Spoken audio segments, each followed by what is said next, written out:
optics kasi can mean good or bad, but that is part of political communication. Okay.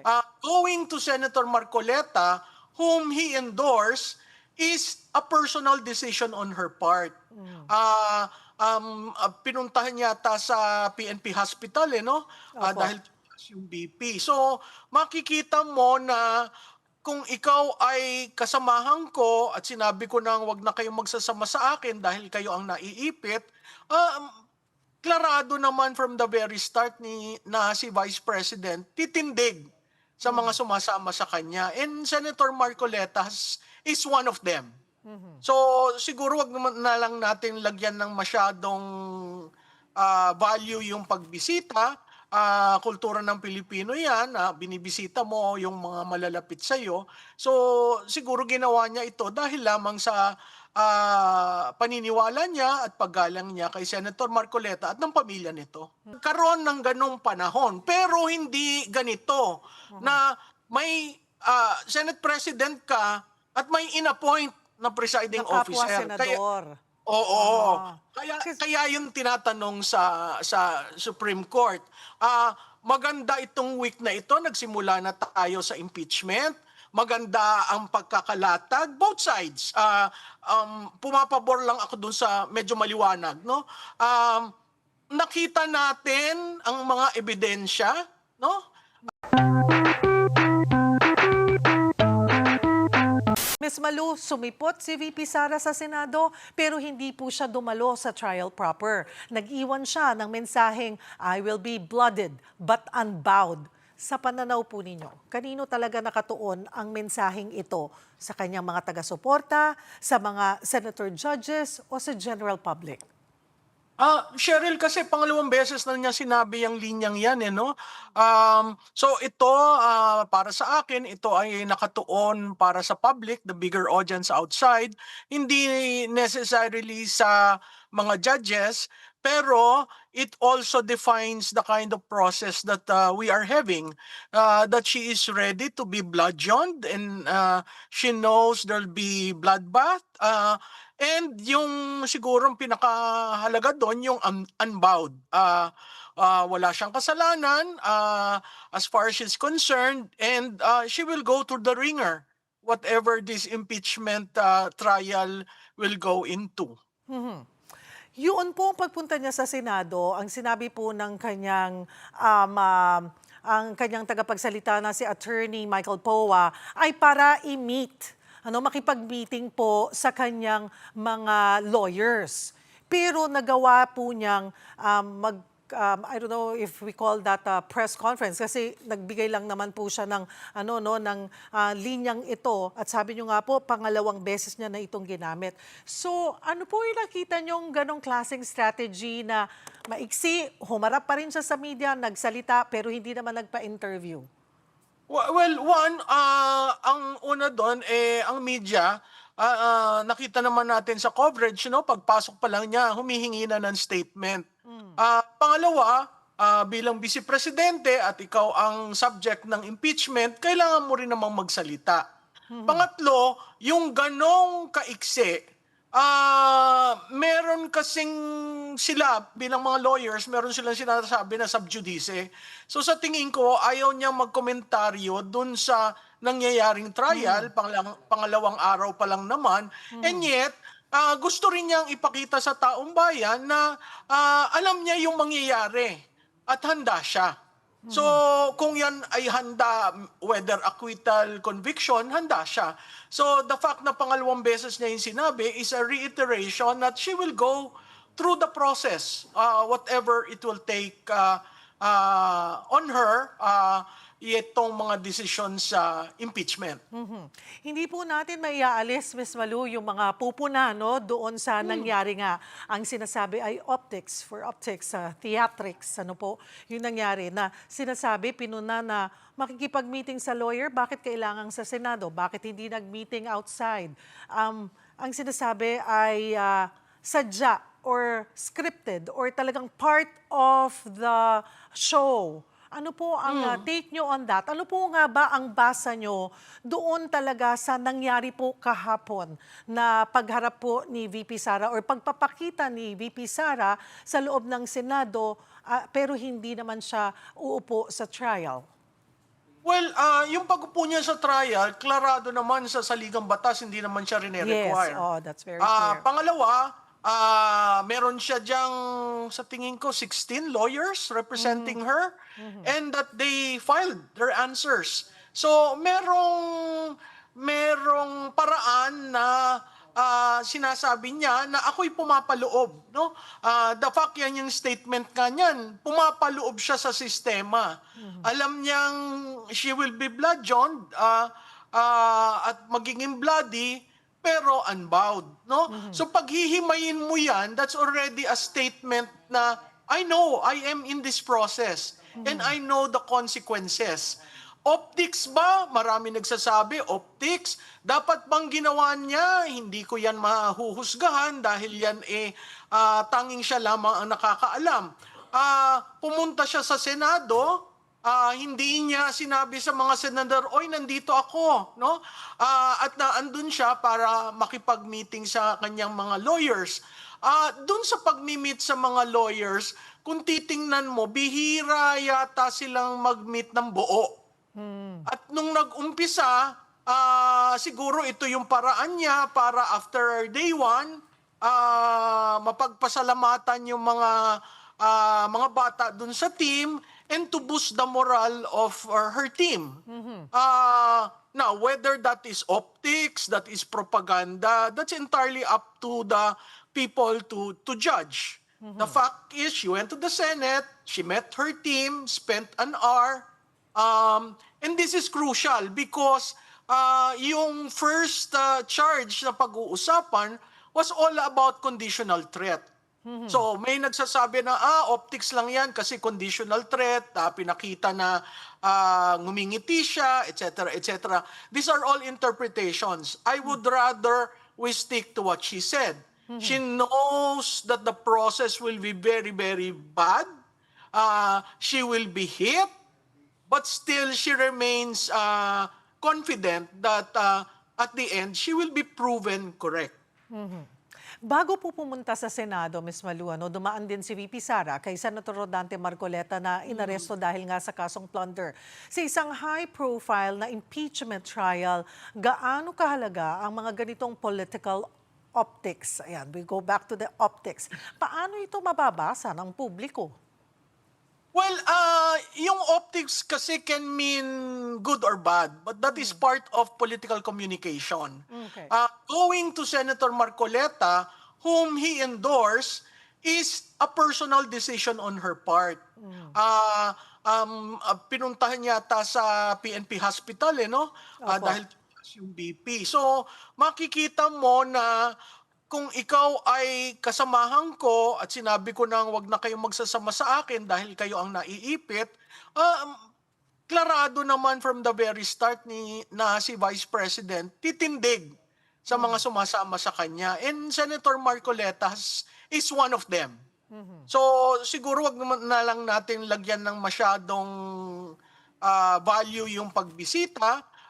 Kultura ng Pilipino yan, binibisita mo yung mga malalapit sa'yo.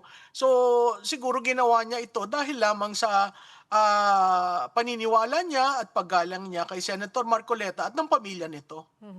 2 araw na po ang impeachment trial. Sa kabuuan, Ms. Malu, ano yung pinakamalaking takeaway nyo? May nakikita na ba kayong may hawak ng momentum o masyado pang maaga para sabihin ito? Well, alam mo, Cheryl, yung day one, ako ngayon ko lang nakita si Attorney Sison. Ako'y humahanga at napakaganda ng kanyang opening statement. Sa political communication, napakaklarado kasi binanggit niya yung burden of proof, yung principle ng burden of proof, na yan ay bumabalot sa constitutional rights ng bawat accused, no? Ginamit niya rin yung word na never forget, no? So yung never forget sa ating kasaysayan, maraming kahulugan yan. And I was so interested that it was framed like that. Maganda ang kanyang opening statement kasi sinagot na niya yung kabuuan. It was like a summary, no, ng mga charges. So at kaya ako nagustuhan rin nagtagalog. Alam mo, mahalaga na ma-reach out natin, no? Katulad ng sinasabi ng maging guest ninyo, no? This is legal, constitutional, but also political. And the opinion of the public outside, the bigger audience, is very important. Kasi nakikita naman natin sa mga survey results na ang sinasabi, ituloy na yung impeachment dahil gusto rin nilang malaman ano ba talaga yung totoo. So yung takeaway ko dyan, sa opening pa lang, politikang-politika ang pagka-craft ng opening statement ng lead prosecutor, si Congresswoman Luistro. Oo, tapos yung kahapon, nakita natin si Congressman Defensor, meron silang parang introduction before the witness, politikong-politiko rin, no? Versus a clinical, legal, and remaining on yung burden of proof. Ano ba ang proof nyo? Ano ba ang evidence nyo? So parati kong sinasabi dun sa mga nakikinig, makinig po tayo, mahirap intindihin kasi may mga technical matters katulad nitong itong witness nila na sa tingin ko naman ay hindi expert diyan sa pagdating ng digital forensic. Pero makinig pa rin po tayo kasi kung hindi tayo makikinig, hindi natin maiintindihan ang katotohanan. Ang gusto ko lamang siguro, Cheryl, siguro magtagalog sila o i-wrap up nila ang kanilang mga introduction or closing na nasa Tagalog para ma-reach out natin ang ating mga kababayan. At yan po ay pareho, no, sa defense and sa prosecution. Prosecution, Oo, parehong mga Inglesero kasi yung Oo. kahapon na nandoon eh. Oo, at saka yung English nila, English na, alam mo yon, yung English na elitista. Kaya hindi ko sinasabing ibaba ninyo ang discourse. Ang akin lang, mag-summarize kayo para marinig ng taong bayan ano ba nangyari. Kasi katulad yan kay Mr. Kalilong, tinatanong, ano ba yan, ano ba ang background niyan? Ano ba yung, ang 2 weeks ba, enough na to make you an expert, di ba? Ang naririnig natin dyan, kinopya niya, linipat niya sa laptop niya, dun palang maling-mali yun. Sa digital forensics. Diyan sa inyong studio, marami diyan marurunong sa digital forensics. So, hindi ibig sabihin na pag kinat mo, yun na yung kabuuan. At pag yung kabuuan, yun na talaga ang nangyari. Kasi babalik tayo, no? Ano nangyari? That was a press conference. At doon, I think around 12:30 a.m., and then, alam mo, Cheryl, ang nagugulat ako, wala man lang nag-present ng transcript. Paano mo malalaman na ang isang video ay totoo? Kung wala kang transcript na mag-guide sa'yo, ito pala yung sinabi. Sinabi ba sa video? So, marami tayong magagaling na digital forensic people. So sana, nagkaroon talaga ng eksperto na para itong si Kalilong, ang kuwang ko, Senado yan. Para mong linoko mga senador at senado na nagpapakita ka na ikaw ay eksperto, hindi naman. Well, yan po, magkakaroon ng cross-examination mamaya. So, titingnan po natin. Kasi naging issue rin kung ipapalabas ba yung buong mahigit 2 oras or pero ang sabi nga ng prosecution ay mayroon silang karapatan na kung ano lang yung gusto nilang ilabas at piliin na video. But then again, ang sinabi rin naman ng presiding officer na si Senator Cheese ay hindi nila ko kontrahin ang defense kung ito'y desisyonan nilang ipanoorin ng buo.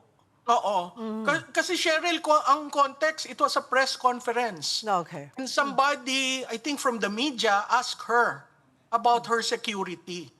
So, dapat yun yung konteksto. Kaya sabi ko, siguro mahalaga may transcript. at sinertify yung transcript na ito yung sinabi dun sa video. Kasi may mga sinasabi sa akin yung mga kaibigan ko na digital forensic na may hash code, pag linipat mo, nag-iiba, yung mga ganon, na nako-compress, yung sound nag-iiba. So, meron na tayong mga expert yan dito sa Pilipinas, para matingnan yon. Hmm. At, eto nga po sa ngayon, ang huling araw ng paglilitis para sa linggong ito, Ms. Malu, ano yung pinakamahalagang dapat bantayan ng publiko? Ano yung posibleng maging unang tunay na turning point ng impeachment trial? Sa tingin ko itong pagpili sa charge number 4 ay hindi turning point, no? Kasi kailangan mo, oo, hindi 'pag nakita natin hindi pinag-aawayan yung video, eh. Ang kailangan na makita yung intent, no? Yung act ginawa, but what was the intent? And you need anthropologists, psychiatrists, whatever, to to to make the intent clear, okay? Was it grave threat? Is grave threat impeachable? Ayan.